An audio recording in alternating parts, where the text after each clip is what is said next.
And welcome to another episode of Stuck in My Mind podcast. I am your host, Wize.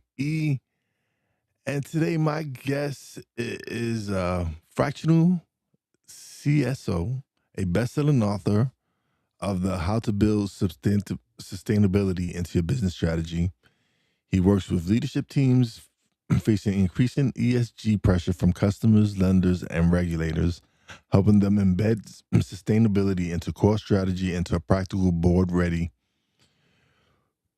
Today we're talking governance, climate readiness, and how to turn ESG into commercial advantage. Welcome to the show, Lee Stewart. Thank you. It's great to be here. Oh, the pleasure's mine. How you doing today? Not too bad, thank you. Coming to you all the way from Australia in Sydney. It's great to be on your show. Oh, thank you, man. I really appreciate your time. First of all, let's start off with, what is ESG? Yeah, so the ESG is a short acronym, stands for environmental, social, and governance. What you're seeing now is companies under pressure to look beyond profit. How are you looking after the environment in terms of carbon emissions, waste, environmental aspects around that, of course. Then the social part, the S, is how you're looking after your people. Also, that extends to the communities, your supply chain, factories are overseas, how they're treated as well, the communities you operate in, and then the governance, which is where a lot of companies probably let themselves down a bit as well, is how do you govern that? How do you make sure it stays front of mind, that you're actually tracking well, that you're improving those aspects that you might have found that probably aren't so desirable in your business. So ESG is that short acronym for that. So what led you into ESG and sustainability strategy? Yeah, really good question. I see myself very fortunate enough to grow up in a country called New Zealand, which is a 3-hour flight sort of out of Australia. And you grow up with the outdoors. And at my doorstep, you had mountains, ocean, forests. And it's ingrained in most New Zealanders, or called Kiwis, is appreciation of the outdoors. And as most Kiwis, being a small country in the bottom end of the world, as soon as we get old enough in our late teens, we want to travel. And that's exactly what I did. I traveled, especially around Southeast Asia. And then you start seeing how we're treating the planet, and society is not as great as what you grew up with in New Zealand. You start thinking, geez, there's a real problem here. And it started really impacting me. And I started thinking about, well, how can I create a job where I could still earn a good living and do good at the same time? And I love business. I love what businesses do. I love working part of business. I think businesses, when it's running really well, is a really good environment to be in. You're doing great things, but how can I have that experience, but also do good and make sure businesses can become a greater force for good? So that's how I really got into it.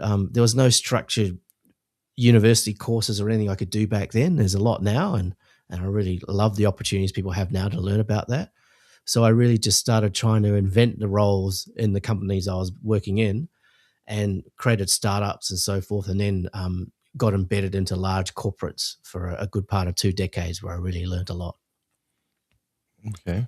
So what prompted you to write How to Build Sustainability into Your Business Strategy? Yeah, it was built out of sheer frustration. And I spent over 20 years working in corporate strategy, working inside multi-billion-dollar companies. And from the outside, it looked successful. Boardrooms, I had budgets, had big titles, but on the inside, I kept seeing that same problem. Sustainability treated like a report, not a decision-making mindset. And I really realized I was actually stuck in my career. I mean, I was misaligning with my impact. Yes, I had a great title, had a great comfort, but I decided it just wasn't me. It was misaligned.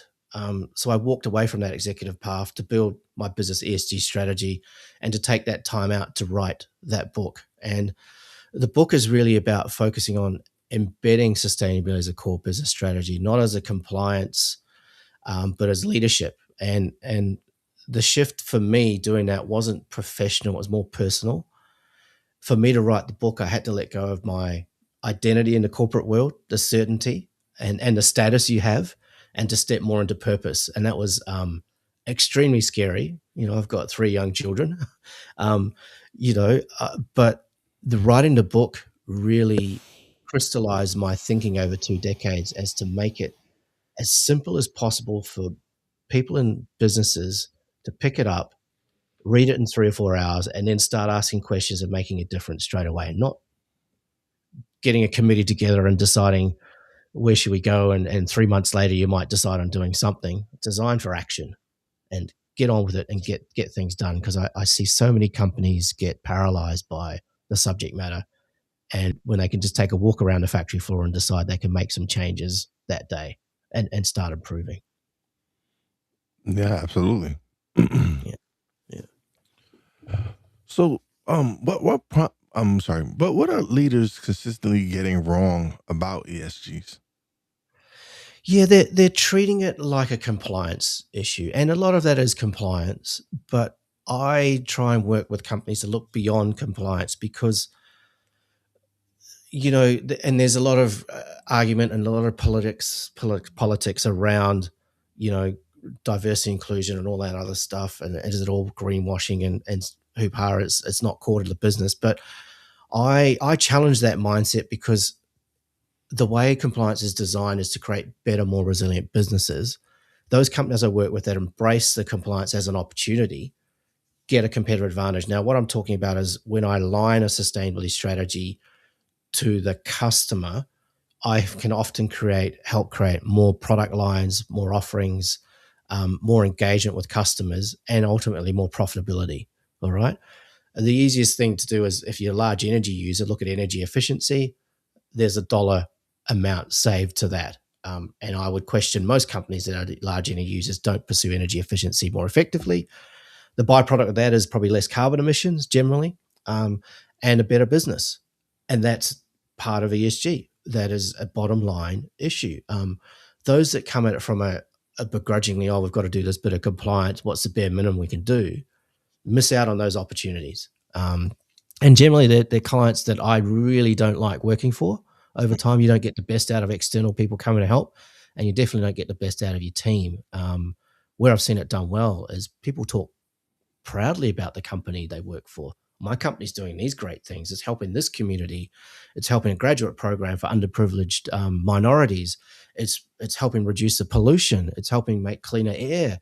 It's working together with our customers and creating better products and offerings. It's an exciting place to work for as well. So why is it no longer optional for small and mid-market organizations to start implementing ESGs into their business? Yeah, it's really hard, and I that's where I really like working with them, because they might not be big enough to think they have the resources to do anything. Where I would ask you is, if you're supplying a larger customer, like say a very large customer, they might have a sustainability report on targets. Have a look at what they're trying to achieve, and then map that to your products and offering and services, because you might be able to help them solve some of their biggest problems. And when I was head of sustainability at $1 billion companies that operate in over 100 countries, I was always open to ideas coming from suppliers to say, hey, Lee, I know you've got this target, you've got this issue. We have a new product or service we think can help. Or let's have a chat about how we can help you with these targets. That's gold. This is where you need to position yourself as looking at your customers. What are their challenges? What do you offer? What can you offer differently to your competitors? And especially if you're driven in a commoditized offering where all things being equal and price is a big selling point, obviously, to winning deals, sustainability can be used as that key differentiator against your competitors. And I've used that myself to help win deals. So really have a look at that and make your sustainability strategy, I implore that to be customer centric. And know what your customers are trying to achieve and how you can help them. What exactly does a fractional CSO do? Yeah, a fractional CSO stands for Fractional Chief Sustainability Officer. You've probably seen them pop up in terms of Chief Financial Officer as well. That might work 1 or 2 days a week, or even 1 or 2 days a month. How I'm enabling myself to create a bigger impact is to work with more companies. So where I work with what you mentioned before, that mid-tier market might not be able to afford or aren't sure of how to set up a sustainability function. I go in there using the methodology in my book to help set up that function inside an organization. And then I pull back over time as I've helped build capability. So I will coach a senior leader on what governance of sustainability should look like. I run some of their 3 or 4 months of running their program.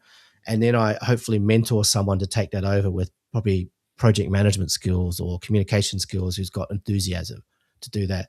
And then I stay on board as their advisor. So I help them with other things like they might be trying to look at an acquisition or looking at trying to win a new account or a bit of legislation's coming their way. I help them guide them through that process. But where I think it really makes sense is I'm really good at setting up the structure and the strategy. Mm. And then you hopefully have someone in your business that knows the business really well, has got some political capital internally to get things done, who I can coach, mentor on sustainability. They know everything about the business, and then they set up for success to running it. And it makes more sense than just hiring a sustainability person and say, deal with all this. They might be really good at running a program, but might be absolutely awful at trying to set a strategy and so forth. So it de-risks it for you and also gives you a greater outcome. What does it make more sense to hire a fractional versus when does it make more sense to hire a fractional versus full-time? Yeah, when you're not sure about what the role entails and what you've got to have to do, you're probably getting questions already that you're very uncomfortable answering in tenders or bids or proposals around sustainability. And you might be fudging it a little bit with your answers and saying we're doing this and we're measuring this and that. That's when it's ideal to get someone in to help set up that structure. And then from that, you might decide, yes, it's maybe half a head count or maybe a full head count. And you're hiring someone into that role where there's a defined structure and cadence of working. That definitely makes sense. And if you get that role wrong, if you go out and just hire someone to do it, it might be 6 months before you realize it's not the right person. They haven't set it up the structures well enough. And then you're back to square one. So, and you've wasted, quite a lot of money in hiring that person, recruiting and training them and so forth. And they find out they're not the right ideal person. So where I've gone and helped, I've actually helped in that recruitment process as well, where they've had to go external and been involved in interviews and so forth. And in the first 3 to 6 months, I've designed their induction program as well and reviews with the internal HR team as well. Mm. So what are the first 3 governance moves that make ESG real inside a company? Yeah, the first 3, first of all, is understanding where your biggest impacts are. And that is if you're in an office, get out in your office and go and walk the factory floor or go and see for yourself. If you're producing a lot of waste, go and have a look at it firsthand and follow it where it goes, if it goes to landfill or somewhere else. Same with large emissions, or if you're impacting communities, go and spend time with people at the coalface, so to speak. From then, there is looking at doing a materiality assessment, is asking questions, interviewing people about what customers included, suppliers, what does sustainability mean to you? What do you expect from us as a business, as a supplier, as a procurement of your processes? What do you expect from us? And get those unfiltered views in. And then step 3 is really distill that down into some key core 3 or 4 things that you will do properly and do them well.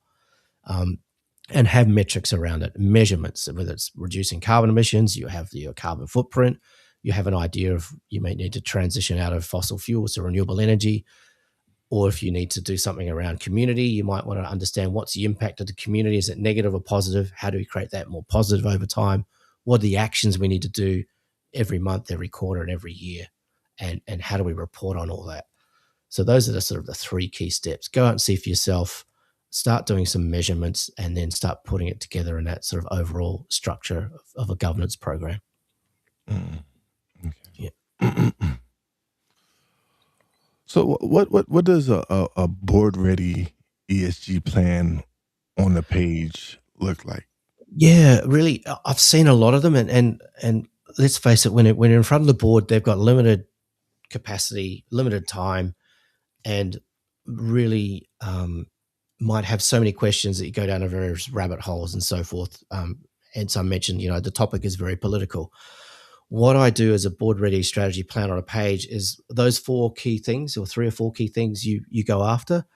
What we want to do is structure that on a page. So you've got the 4 columns, and then across who's responsible for it, the executive responsible, what are the key action, what are our targets, what are the future actions we're looking at, what's the current status of play, and you bring that up every month in the governance meetings or quarter, and we talk to them. And the executive responsible for that might be, health and well-being and so forth, talks about the challenges and goals, strategies and so forth.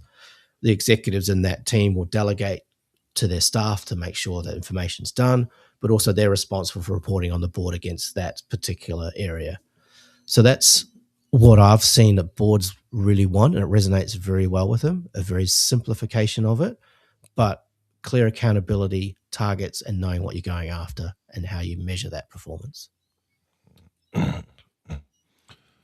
So, how should leaders approach Scope 3 without overwhelming their teams? Yeah. So, when I talk about, probably just to give you a bit of background, how we measure carbon emissions is Scope 1, 2, and 3. Mm-hmm. And a quick lesson, Scope 1 is the gas in your tank, the fuel. I just sort of describe it loosely as things you burn. Okay. If you're a coal-fired power station or aviation fuel, that could be quite big, obviously. Scope 2 is the electricity from the grid. And here in Australia, some of it's coal-fired, some of it's renewable. So each kilowatt of energy you use has a carbon component to it. So it's measuring the kilowatts by the location and the emission intensity of that. Scope, and that's generally what most companies are doing now, reporting as Scope 1 and 2. Scope 3 gets really difficult because that is emissions downstream and upstream of your supply chain. And for instance, I've been working with a large retailer and they sell toasters. Okay. So the carbon emissions that go into making that toaster, and then once it's sold, the shipping as well.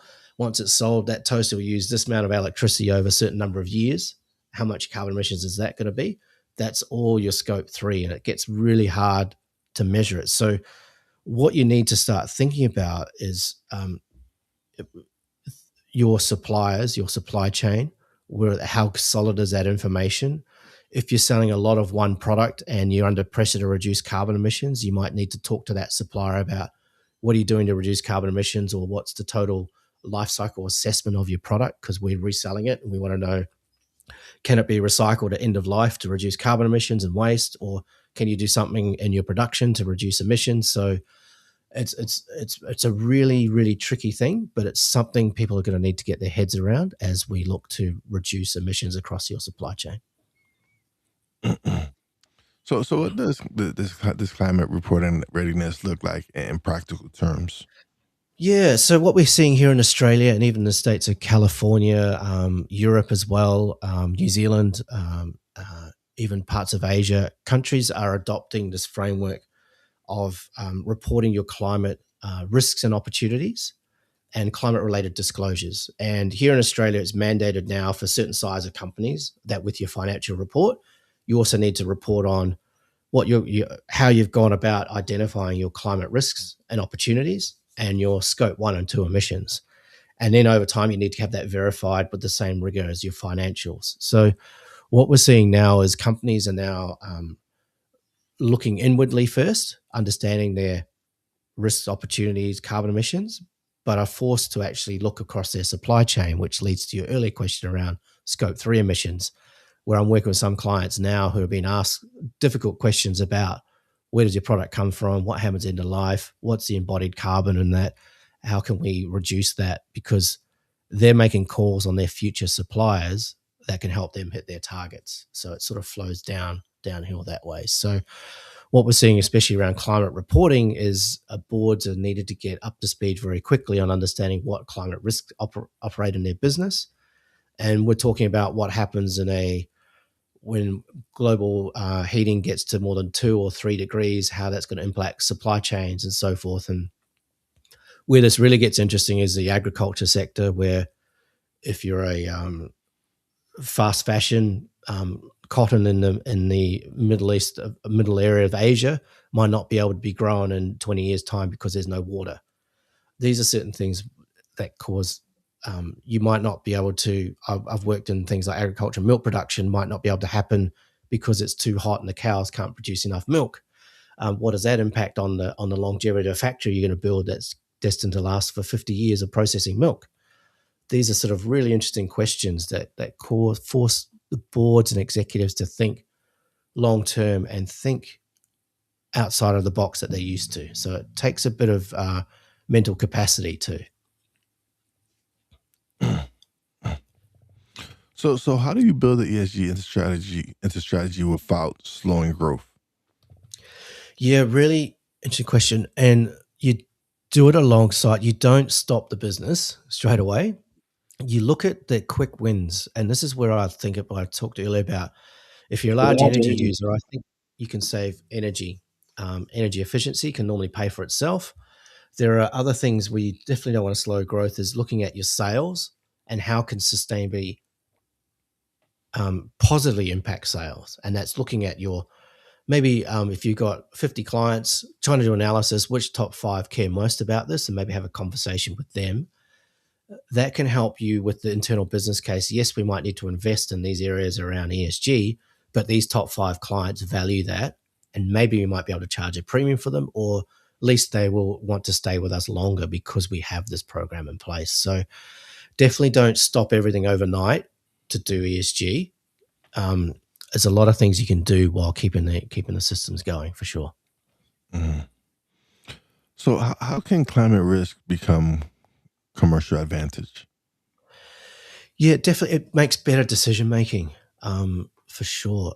If you are looking at long term, especially those building plants, factories, interesting one, data center growth is explosive here in Australia and the US as well.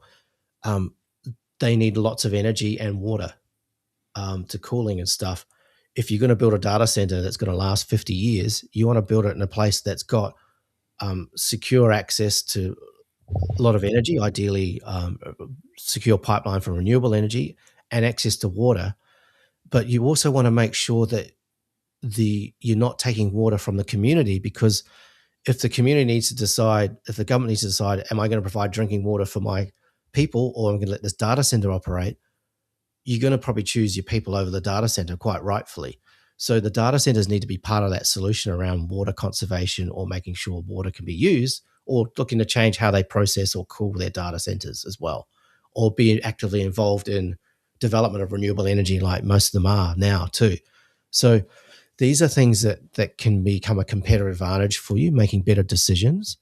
Also, to my point earlier, larger companies asking questions of smaller suppliers will be looking at this as well, because another example was supply chains, transport, making sure that you've got a resilient transport hubs. We're seeing here in Australia and New Zealand lots of floods, lots of roads disruption around that. What's the resilience of your partners on getting products through? Can you use mixed modal, rail, road, sea freight? Depending on how robust is your systems. So these are very key questions that force you to look beyond your business into wider communities and environments and society, and the role that you play is going to become more and more critical. So what role does ESG play in tenders and access to capital, if any? Yeah. I've seen this come up a couple of times where there's been a lot of the banks are doing what's known as sustainability linked loans or green bonds, and they're offering a discount of basis points of financing of interest rates. So I've worked with one company that did a management buyout, was involved in getting about $300 odd million in funding capital to do this buyout of the business. Attached to that was a sustainability linked loan clause where they had to have a sustainability strategy, know their climate emissions, and set targets. So I worked with that company to get that done in their first year and set them up with their strategy to report. So, and I've worked in companies where they've got ahead and got a sustainable financing framework ahead of before they need access to capital as an insurance policy. So there's a lot of money out there that you can get if you want funding or debt financing even, but having a robust sustainability strategy means you're more palatable to more sources of funding as well. So it can help you that way. So that's where I'm seeing that play out with larger amounts of sustainability linked loans, access to capital as well. But that's also playing out for the smaller guys. A lot of the banks are offering smaller chunks of funding for sustainability linked loans, down to even things like farm levels as well. Individual farmers can do things and get better financing terms and conditions by having environmental management plans and so forth around that, because the banking and funders know that's a more resilient, adaptable business. It's probably more sustainable for climate shocks as well, or other shocks, because they have robust environmental plans and strategies in place. So how do companies avoid greenwashing while still communicating progress? Yeah, look, it's really important, and greenwashing is you don't want to fall foul of the regulator. So what I do say, and I've done this in many workshops I've run with marketers, act as a persona. If you see you're going to make a claim around your product, you have to back it up, and you can't be marking your own homework, so to speak. You've got to get a third party verification. So if you say this is environmentally friendly, I go, so what? Why is it environmentally friendly? Oh, because it's 100% compostable and recyclable. Okay, prove it. Do that thing. Take it to my home. I've done this at home in my worm farm, and it hasn't or get a third party verification for that if you want to be carbon neutral or have a science-based target for climate change. Go get science-based target certified. So avoid those greenwashing. Beware of those claims, and I almost say, come to a persona with any claim you make as a Greenpeace activist, so to speak, and how can you pull that apart? Because that's what will happen especially if you're a large, big target, like a large brand. Even if you're a smaller brand, just ask those internal questions. Where I see a lot of people fall foul too, they go, oh, we've got this one product line that's sustainable. Well, that doesn't make your whole company sustainable. I would look at that. Okay, that's one product. Where's your policy around sustainability in general? What are you doing around your other 94 products? Are they all wrecking the planet and ruining society? Or you've got this one, bamboo fork, So just have a look at your whole business and before you run off and do those sort of things. What will ESG expectations look like in the next 3 to 5 years? Oh my God, that's a really good question. I think I have hope. I have a relentless optimism that I think they will be more integral to the business. My hope is that they don't end up just being reporting. They end up actually doing and be part of the strategy. So where I'd see the businesses of the future will get it where sustainability is at the top table, but it's helping guide, like finance guides the business into the right long-term thinking. Ideally, a lot of companies have realized that it's linked directly to revenue, and that's where sustainability needs to go. So the ones of the future that will do really well, the sustainability practitioners, in my mind, are the ones that make it customer-centric and are linking their sustainability programs to the revenue of the business that they work for. So that's the key area I see. Otherwise, it's just window dressing, and when things go bad, you'll be facing cuts to your program because you haven't demonstrated the tangible value of your sustainability strategy. So if a leadership team feels behind right now, what's the first 90-day move? Yeah. Go out and have a look for yourself.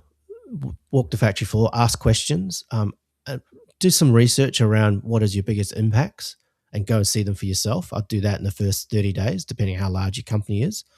Ask questions, and especially when I'm looking at questions, I'm looking for the people that have been in your business a decade or longer and ask them, oh, look, we're thinking about sustainability. If I gave you a blank check, what would you do? What would you do first? And I bet you they've got the answers. That's what I do in most companies I work for. I go on. I don't want to talk too much to the executive. I want show me Bob, who's been working on that piece of machinery for 30 years or knows this place really well, and have that open conversation with Bob or Jane, and just have that open-ended question. So ask those open-ended questions as much as you can. Then you've got to get a handle on the measurements, the metrics, the key metrics that you want to go for. And then that materiality assessment, I think, is core to doing that, asking structured surveys, filtering it down, and presenting back to the business, here are our 4 key things we're going to go after.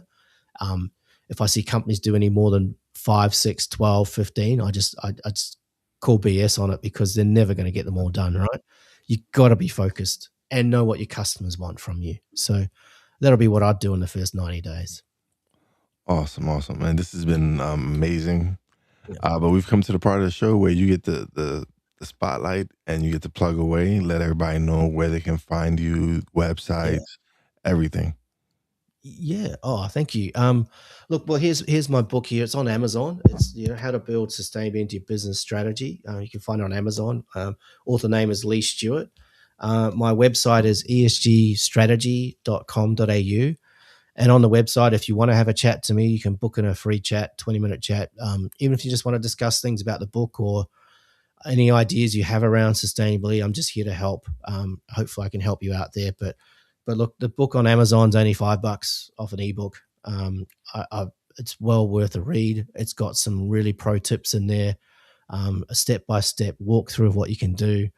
I thoroughly recommend just investing 2 or 3 hours and understanding those concepts, and you will have the blueprint to actually make change in your business. So if you struggle, look at my website, book a chat. I'm happy to help. Thank you. Awesome, awesome. Thank you so much for being such a great guest, man. This has been really awesome. Cool. But don't leave just yet. Let me close out the show and we'll chat a little bit off the air. But Yep. thank you, Lee. You've been such a great guest, man. I appreciate your time. This has really been good. Cheers. Thanks for having me. Pleasure's all mine. All right, everybody. Another great episode, man. That was a really good episode. If you're a senior leader navigating ESG pressure and need clarity without hiring a full-time CSO, connect with Lee Stewart and explore his work. And if this episode helped you think differently about sustainability and risk, share it with a CEO or a CFO who needs this conversation. You know how your boy Wize does it? Peace out.